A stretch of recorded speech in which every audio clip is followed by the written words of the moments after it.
All right. Well, let's get started. Since we're talking about buying back time, we're not going to waste any of it.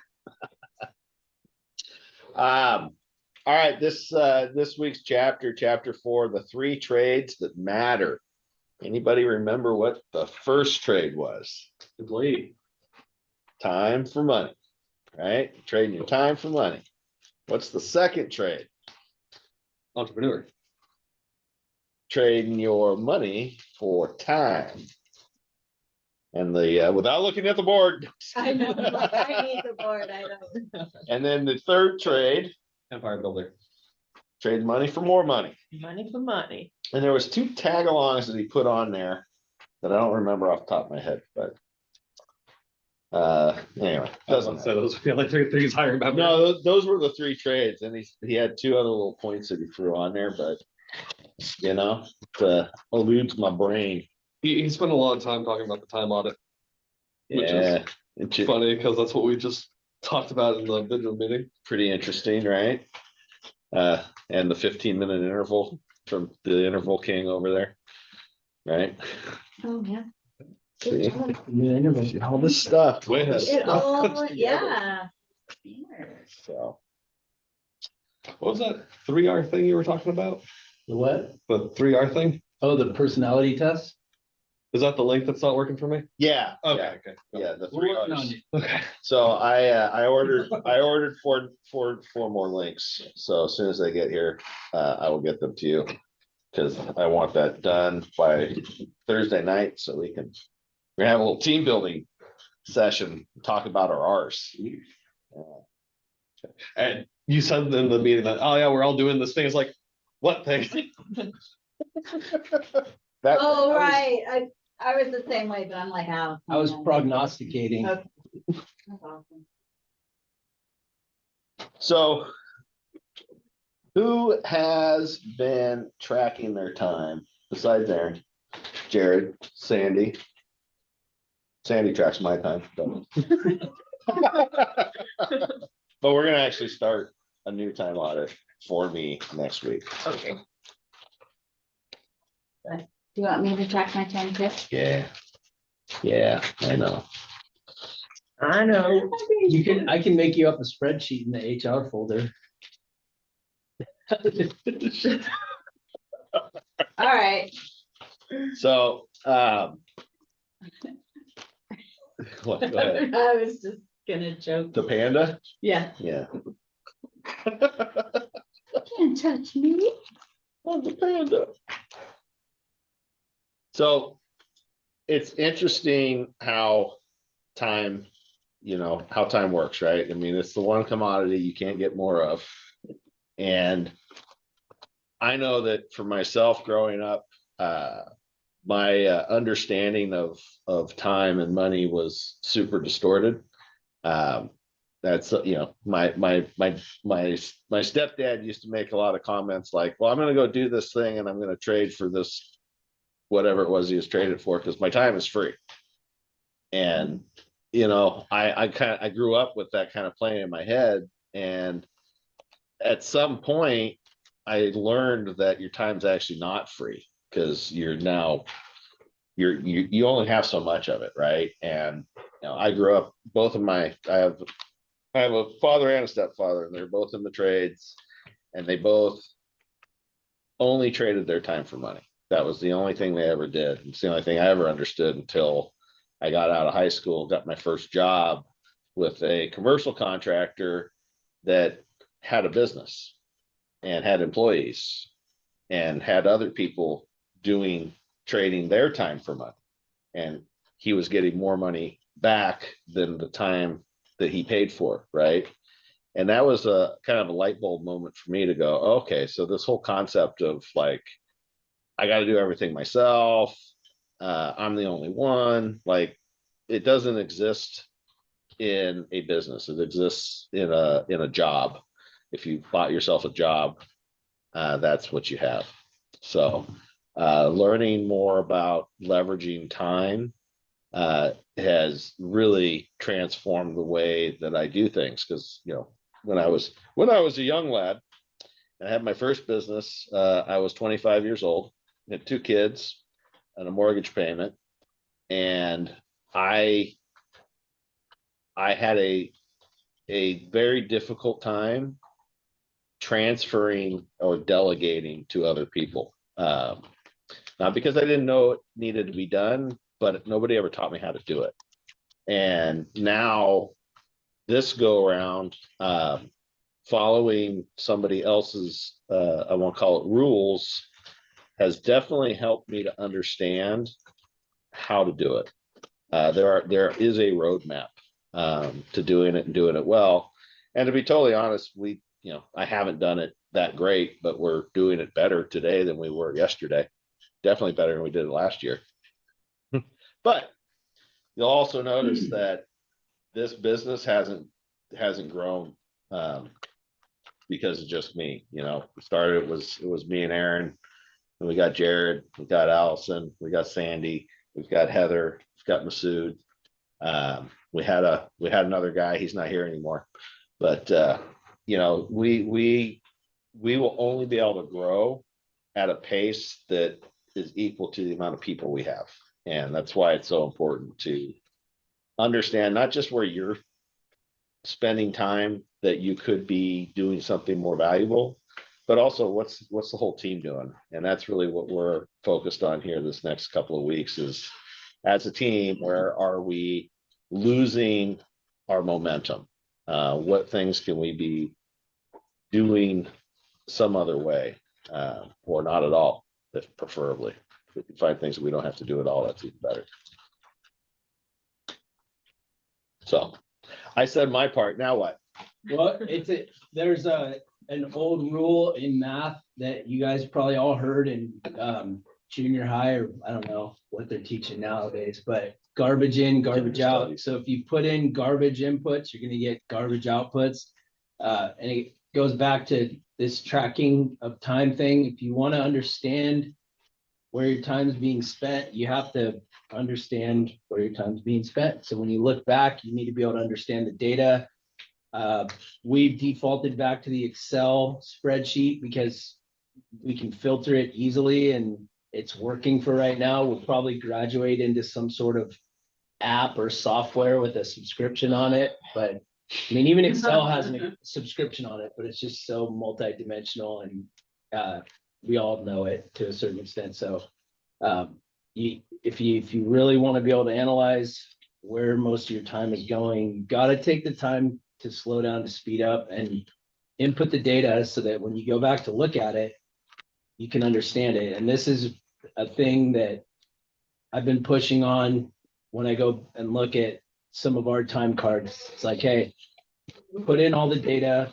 It may seem crazy, but just take the time, have your time card open all day and update it as you go. Because I promise, if you get to the end of an 8 or 10 hour day, you will not know what you did at 7 a.m. that day. I mean, you can figure it out through email chains and stuff, but you got to be, it's a living thing and it has to be updated constantly. So it's one of the first things I open is my time card every day. And it's just a reality of life that we should all adjust to if we want to understand where our energy is going.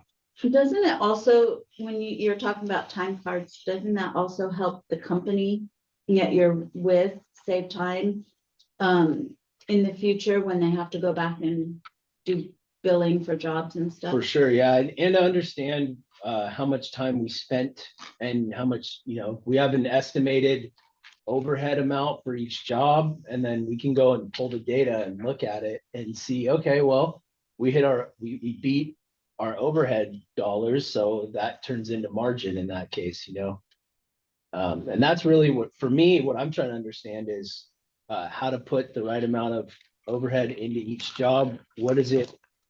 It's always different on each job. Some are more intensive, some are less intensive.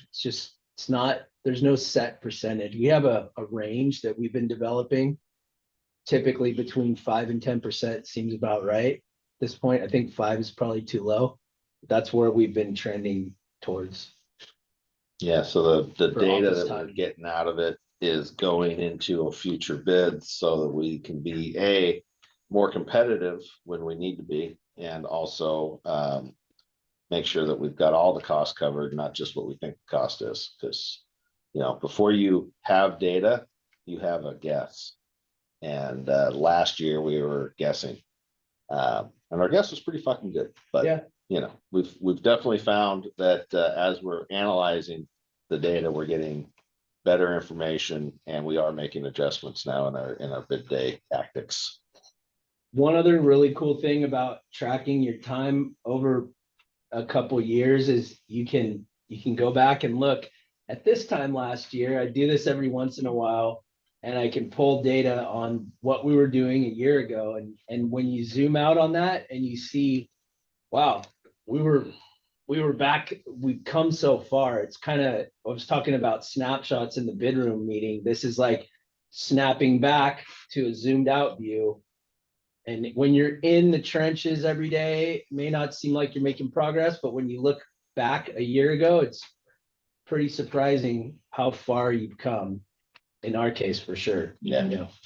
Yeah, I think, I mean, you know, we had our first year of construction income was 23, right? Yeah. 23. So 23, we did $500,000 in construction income. 24, we did $1 million. This year we're on track to do 4. And the changes that have all this evolution to get us to this point, it's pretty intense. And I think that, you know, you guys hear me talk about Brandon a lot. I mean, he lays out what you need at each of these, he calls them breakpoints, right? And I mean, he's always proven himself to be accurate. And it's interesting because we are in breakpoint 2, I believe. We're 3 million right now. We're going to 4, and we have, I think, in place the right team, which is part of getting you to that 4. But you know, I'll just share, like, you know, when I worked at Granite, like, somebody else already had all the systems in place. All the processes were there. All I had to do was follow the processes and use them. And I'm sure, David, you're going to find, you worked at Tyker, it's like, oh yeah, we had all these processes and I know how to do this stuff. And then you get out there and you start working and you realize it's a totally different beast to have to build them yourself. And even when you take things, you know, you take the templates, they're still not yours. And you still have to put some energy and effort into making them yours and making them relevant. And I think that, you know, the Buy Back Your Time book was, I think I read this about a year ago. And I think, you know, it was probably about the time Jared was coming on board. And, you know, I realized that there is an equation to it. It's not just like, oh, just go hire people. It's like, okay, well, if you're going to hire somebody, you need to know what they're going to do. And then, oh, I'm going to hire this person to do these things. How do I communicate that to them? And, you know, so after 3 years, I mean, we're just now starting to put our SOPs together, our job descriptions, you know, call them the expectations, daily, weekly, monthly, quarterly. So it takes a lot of effort. And I definitely think that always tapping into people who've already done it, even though you got to pay for it, you know, it saves you more time in the long run. Like, you know, that time that you spend trying to figure it out yourself, you could be out there getting the next job or, you know, dialing in your crew or whatever it is that drives your actual revenue in your business forward, rather than spending 15, 20 hours of grinding through something, trying to figure it out on your own. Yeah, Sean, you mind if I jump in for a second? Please do. And welcome, think, by the way. Thank you for joining. Well, thank you. The team. I think too, you know, Aaron's talking about, you know, opening up your time card and tracking your time. Something that I really struggled with at Tykert when I was working with the foreman was reframing their mindset that I I care more about the accuracy of the data that they plug into their time card versus how good the financial data looks on the back end of the time card. Because I'd have foremen get really stressed out about, oh my God, I spent, I only had whatever it was, 16 crew hours to do this scope of work, but I had 5 guys doing it, and that's what it took to get it done. And most of them would go, man, I'm going to get hammered in my performance review if I don't show that I met budget. So I'm going to hide the other 3 guys on a different code. And, the total dollars balance out, but I'm not getting, it's that idea of garbage in, garbage out. Now, when my estimator goes back to go estimate the job, he's going to pull that historical data and he's going to say, oh, it really only did take those guys 2 hours. So then it creates this cycle. And it was really hard for me to break the foreman of doing that, of like, hey, no, it comes from the top down of like, you're not going to get, unless unless it's obviously your fault, you're not leading the team correctly. Like if we come out and we see that you're doing everything that you can and you're doing it right, but it just takes more resources than what we bid to do this job, I want you to put that in the time card. I don't want you to try and, do some funny business with it to make it look good. I want to know what it's actually costing so that I can more accurately estimate the job. But that's such a hard thing to get across to people. And it's a hard culture to develop, I think, of like, how do you convince people that who are being graded on their time cards that it's okay to like make their time cards not look good and that they won't be like fired because their time card looks bad. Yeah. Well, you nailed it. I mean, you did it, right? You got to have those conversations. And when you're middle manager and you've also then got to manage up the chain, right? You got to tell whoever's coming down on you, like, hey, yeah, we're doing this on purpose because instead of giving you, garbage data to run with for the next 5 years, let's take some time to really understand what it looks like in reality so that we can bid it our projects in a way that we can actually build them, right? Mm-hmm. And I was that guy at Granite. I was the bridge between the office and the field, and I had those conversations constantly, right? And it's essential to have good quality data because like you said, I mean, if all of us have done it at some point on a time card, been like, oh shit, I'm fucking losing my ass on sidewalk grade. Okay, well, I'm gonna call it landscaping grade with these 2 guys, mm-hmm. Right? I'm gonna bury that cost over here so that my budget gets met. Well, all that means is that the next time you go to grade sidewalk, you're gonna lose money again, right? Exactly. And you're just perpetuating the process down the line further and further. And that's what I'm trying to do with my company is like, I'm one guy and it's probably overkill, but I make a budget for every job that I do, even if it's a 1 day, like $5,000 job. I stole the WBS structure from Tykert of how they would break down their jobs with their codes. And I code all my jobs that way. And I'm like, if I do it now, it doesn't make sense to do it now. But if I do it now and I get in the habit of doing it now, it's going to pay off in 5 years when, you guys take me to $10 million and by 2035. Yeah, you're on it. But, so the next step in that too is to document it, right? Like the how you do it and the why, so that when you do get a foreman, you can literally hand them the set of plans, just like we do for a job, right? Mm-hmm. It's a set of plans. Okay, I need you to do this, this, this, this, and this. Easy peasy, right? There's no mystery involved. There's no extra communication needed because, I know for myself, I'm a visual person. If I need to see stuff, people can talk at me all they want, and until I see the picture, it doesn't lock in, right? Yeah. I'm in this like this lean group from some guys I met on LinkedIn, and one of the guys posted a video yesterday. He's like, he's like, you guys have one of the most valuable tools to teaching your teams how to do things in your pocket, and you've already paid for it. And he's like, it's the camera on your phone, like, Yeah. you know, or the camera on your laptop. Like, if you can, instead of handing somebody a sheet of paper and saying, this is how you do it, like, go make a video explaining how to do it. You know, that Loom software I've seen people use is fantastic for it, but it's like, yeah, it takes a little bit more time for the guy to like look at it and see it, but the person who can then play it back 15 ways to Sunday and extract all the data from it, and you don't have to spend that time. You know, if we're talking time is money, you only have to spend that time once, Right. not Exactly. 20 times. Yeah. Explaining Going the out same every thing. day. Hey, don't you remember I told you this last week? Exactly. Yeah, you Like, can no, just say, hey, go I watch the don't video. remember. Yeah, I was busy trying to import 2,000 tons of rock. I don't remember what you were telling me about the time card. Yeah. You know. All I heard was womp, womp, womp, womp, womp, womp. Awesome.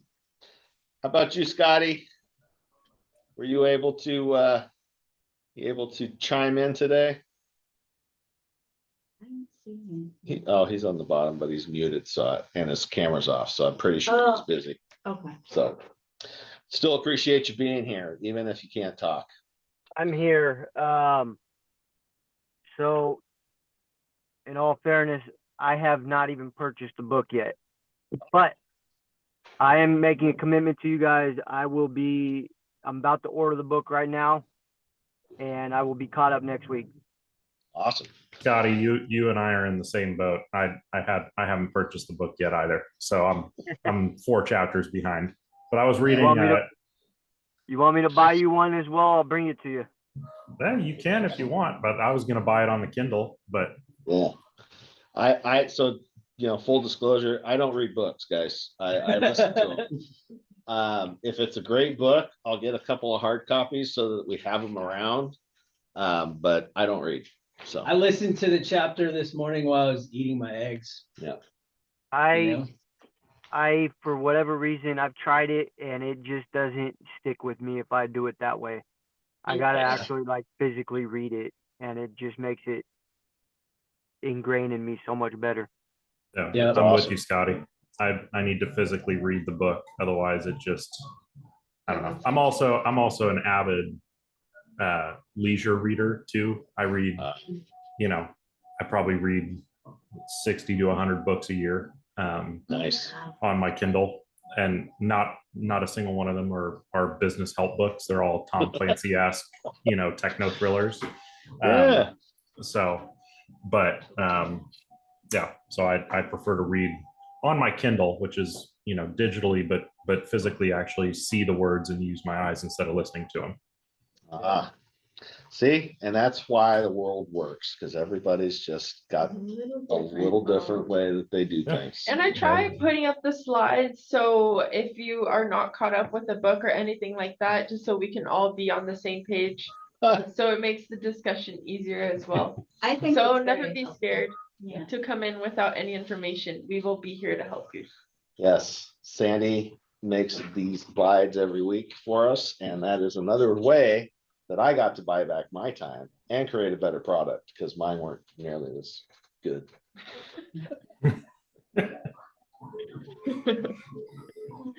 All right. Any other time discussions?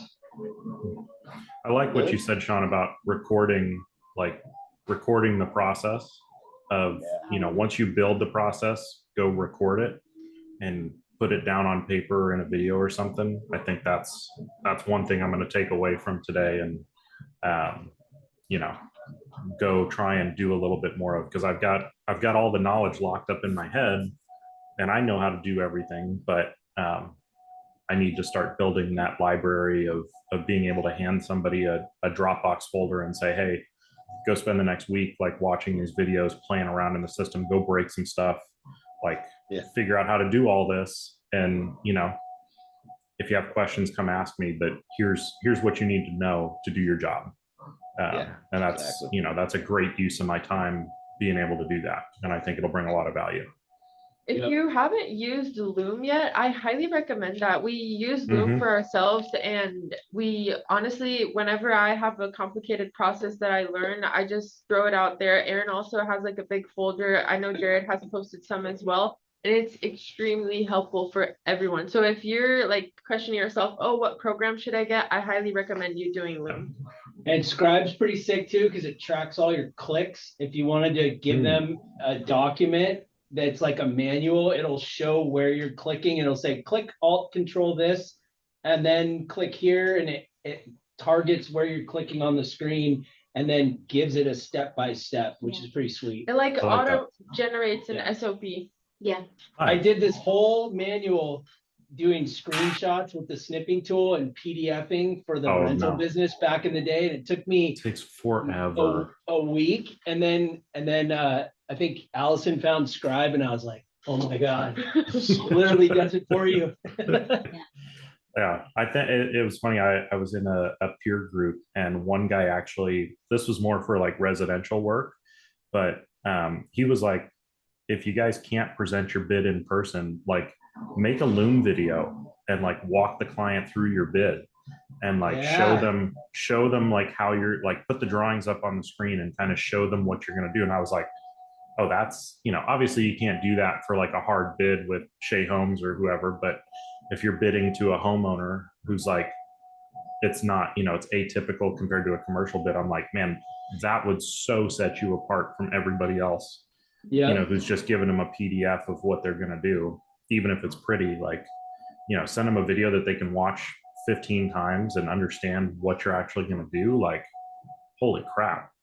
That guy was Actually, It's a good idea. that's a great idea, David. I think we could do it with Shea Homes. Yeah. You probably could. I mean, if you know? package like a Dropbox link in there and you kind of walk them through how you're going to perform the job, like there's nothing. I mean, I shouldn't rules. say you can't do it with the commercial contractors because there's nothing that says you can't, right? Like even, there's nothing that says you can't throw a link to Dropbox in there that has your Loom video on it that they can go and watch. Like That's a All right, I'm writing it Solid down. one, David. freaking genius. that was what, Those that was what videos. $1,000 a month got me from that guy. There you He was go. actually, he was really good. He was, Yeah. I wasn't making enough money in my business to continue to afford him, but the like 6 months I was in that group, like I learned all about setting up my website, my social media, like Loom videos. Like it was wild for the amount of money I put out there, the value I got back. Yeah. That's great. Really good. Well, I just wrote that down because that's super smart. I mean, and you said the key, right? You stand out. Like, Yeah. I mean, think about, when we send a bid out and we inevitably know we're going to get somebody's going to be calling us saying, do you have this? Do you have that? Right? And you're back and forth, missing each other on emails or phone calls. And just a quick, 2-minute video of, okay, here's our takeoff. This is what we did. This is what we got covered. We didn't know what to do with that, so we excluded this. Yeah, I mean, it's just you can add some color to your assumptions that are on the bottom of the sheet that everybody's wondering why you excluded or made that assumption. it's badass. All right, I'm gonna start doing that. All right. Yeah. You guys We are convinced me I too. should spend that time. All right. So we all got 168 hours a week, and this book is about making the most of them. So appreciate you guys popping in. Were you gonna show him the book? Oh, that's right. So since you like to read, Oh, you can't. this Let book me show on mine. here, Sandy's going to show you. Teamwork by Natalie Dawson. I've got a couple of copies, so if you show up here, I'll give you one, or you can get it on Amazon. So Natalie is Brandon's wife, and she built she literally wrote the book on people and how to hire, the processes, all the way starting core values, the whole bit. Super great book. It's a really nice book. We've used it to put our stuff together. So, another business book for you to read. Very cool. Yeah, I'm trying to spend some. I'm reading Grant Cardone's "Sell or Be Sold" right now. Oh yeah, everybody's That's- selling, baby. Yep, that's a fascinating book because I never thought that I was a salesman. I always, you know, I was always like, man, that's a grungy job. And then I'm like, all right, I guess I'm a salesman now. Yeah, no, dude, exactly what I thought when I first found out about Grant. I'm like, what are you talking about? And then I was like, oh, yeah, you're right. I've been selling every day. Yeah, Right? I'm like, I'm not a Something. used car salesman. I'm not wearing the tie and trying to convince people to buy the car that's beat to hell. Like, Yeah. you But know, I'm don't selling lump that me in there. guy to fill out his time card with accurate information. You just Correct. sold it, right? Yeah, Or or he sold you selling and the said, bill. it's too much trouble. I'm not doing it. Yeah, exactly. That's awesome. man. It's fascinating. Right on. Anybody else? We good? All right, guys. We will see you alls again next week. See you Sounds guys. good. Thank you, folks. Thank you all. Have a great day. You too. Happy Halloween.